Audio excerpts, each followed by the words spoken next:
A Janaína toca essa questão do COAFs, de que maneira isso é tocado adiante politicamente? Eu pergunto pelo seguinte, temos aí a possibilidade da CPI da Lava Toga, os ministros são acusados, por um lado, de estarem acuados e por isso tomam decisões para não mexer em certos vesperos, para que a coisa fique, né, é o verdadeiro acabar em pizza, né, como a gente chama. Zé, politicamente, isso procede mesmo? Porque tem de um lado as pessoas que querem, né, a CPI da Lava Toga, né, a partir das informações que vieram com as revelações das conversas do site da Intercept, isso tem alguma relação, Zé, o que a Janaína está apontando com a movimentação política aí, pelos interesses dos partidos e dos quadros políticos que hoje tem a maioria na Câmara? Pois é, a gente sabe que o movimento dos astros é previsível, o movimento dos poderosos é que é imprevisível. A deputada tem toda a razão, essa turbulência que era natural na política acabou sendo transferida para a área jurídica. Veja bem, desde sempre, né, dados do extinto COAF e dados da Receita Federal, né, deputada, pouca gente presta atenção nisso, porque a decisão do ministro Dias Toffoli abrange os dois setores, sim, Receita Federal e o extinto COAF, né, estavam sendo usados sempre, e de repente vem o Supremo e fala, não pode mais usar, e com a possibilidade de quem usou, processo anulado. Quer dizer, isso é impossível de conviver numa situação assim. No Senado Federal, um grupo formado de senadores novos, que antes era um grupo de 10, agora já chegam a mais de 20, chegando a 30, né? E o Muda Senado, vai fazer um debate aí sobre a instalação da CPI Lava Toga, que está ali no limite, faltando uma assinatura, né? Houve assinatura, mas o PSL, através do filho do presidente, o senador Flávio Bolsonaro, conseguiu retirar as assinaturas, né? E dividiu o PSL. Enfim, houve um debate muito forte com o Major Olímpio, senador da República também, pelo PSL, né? E a própria senadora Selma, né? Exatamente. E o senador Major Olímpio disse que o senador Flávio usou palavras duras demais para, não é convencê-lo, obrigá-las a retirar assinaturas. Mas, além disso, existe a decisão do Senado sobre impeachment de ministros do Supremo Tribunal Federal. A última vez que eu olhei, eram 18 campeões, Gilmar Mendes e Dias Toffoli. Sim. Mas a novidade é que o Senado não decide. O presidente usa ali uma estratégia de não dar a assinatura nem sim nem não, e aí o plenário não pode ser analisado. Eu entendo que o presidente do Senado não tem esse poder de engavetar um pedido de impeachment do presidente, do presidente do Supremo ou de ministro do Supremo. E tudo isso aí, Edgar, está para ser resolvido. É esta a turbulência vivida na política e agora na área jurídica. Pois é, Zé, você citou aí a questão, a pessoa mais interessada nisso tudo ali, você citou o nome, vou ficar no nome que você citou, o deputado, o senador Flávio Bolsonaro, o Dias Toffoli, com o Gilmar Mendes ali, são os alvos dessa, digamos, desses pedidos de impeachment que o Zé se referiu.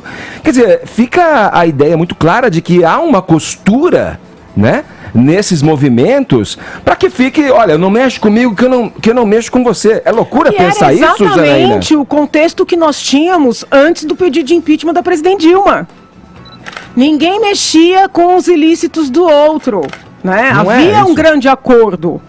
Com o pedido de impeachment, a gente consegue quebrar esse acordo. Aparecem os crimes do PT, logo vem os crimes do PSDB, né? Os crimes do MDB, Eduardo, né? Agora... Só com a briga do Eduardo Cunha com a então presidente Dilma, começam a cair várias pedras, né? A preocupação que a gente tem, nós que fizemos parte desse processo de depuração, é que tudo leva a crer que um novo acordão vem sendo estabelecido. É isso, né? É isso que me refiro. Isso, então é esse novo acordo que a gente não pode admitir. Né? Porque assim, o que aconteceu? A defesa do senador Flávio fez lá a solicitação ao presidente do Supremo. O presidente Supremo, usando um caso concreto, suspendeu todas as investigações em curso no país, com fulcro em informações do COAF e da Receita Federal. Sim. Por que eu pedi o impeachment do ministro com base nesta decisão, ao lado do MP Pro Sociedade? Porque neste momento havia notícias de que o próprio ministro estava sendo investigado. Os movimentos financeiros do próprio ministro estariam sendo investigados. Eu não tenho como dizer se estavam ou não, mas havia notícias. Então, aparentemente, foi utilizado o caso concreto do senador para suspender todas as apurações, inclusive aquelas do próprio ministro. Isso é crime de responsabilidade. Entende? Então, a gente não pode permitir que se estabeleça novamente no país um clima de acordo. Em que sentido? Olha, A não aponta as ilicitudes de B, B não aponta as de A e assim por diante. Zé, como é que você observa isso que Janaína está falando aí em Brasília, esses movimentos, para a gente fechar? Duas coisas. Eu acho que por aqui, quando há acordo, o cidadão é que perde, e perde sempre.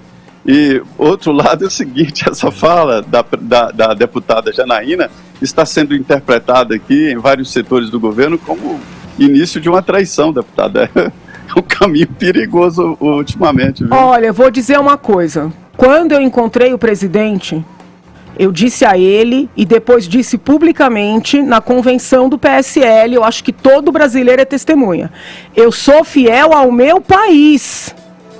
Então, se eu declarei isso desde o primeiro momento, eu não estou traindo ninguém. Eu nunca falei que era fiel a A ou a B. Eu sempre disse, eu sou fiel ao meu país. A frase, meu partido é o Brasil, é minha. Ele tomou emprestada. Então, eu vou apoiá-lo no que ele fizer de certo. No que fizer de errado, desculpa. Tá certo. Fala, Paulinha. Por falar no presidente Jair Bolsonaro, ele acabou de fazer um post aqui no Twitter comentando essa história do Marcos Valério. Ele disse o seguinte aqui, ó, Marcos Valério alega que o corrupto presidiário Lula é um dos mandantes do assassinato de Celso Daniel. Surpreso? Não. Sim. Zé, obrigado, Zé, pelas informações, pelo papo. Um abração pra você, bom trabalho aí em Brasília. Qualquer coisa, meu camarada, é só chamar, hein? Perfeito, muito obrigado, muito bom dia a todos. Tá bom com dia, Deus. deputado. Deixa eu fazer só uma pergunta para a deputada. Edgar, eu queria saber, Janaína, se você... Essa fala da Rosa Weber, ela vai muito no sentido de seguir o que está escrito na Constituição. E que interpretar a Constituição não é papel do STF. Você concorda com ela isso? A Constituição é clara no que se fala no trânsito em julgado.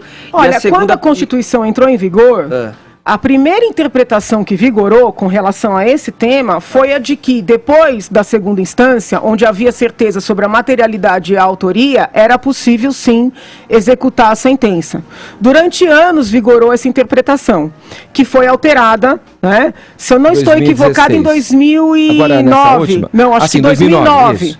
Então, desde o nascimento da Constituição, houve essa interpretação. 2009 mudou a interpretação. Então, com todo respeito à ministra, eu tenho um grande apreço pela ministra, não estou falando isso por educação, gosto muito dela.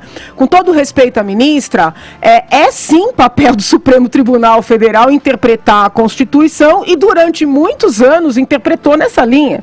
Aí em 2009 mudaram a interpretação. 2016 mudaram novamente. Então, perceba que é um período muito curto para ter tanta reviravolta, né? A minha primeira tese se chama Constituição, Criminalização, Direito Penal Mínimo. E eu defendo nessa tese que a Constituição é um documento jurídico, político e histórico. Por isso é um documento vivo, né? Todo documento vivo é passível de ser reinterpretado.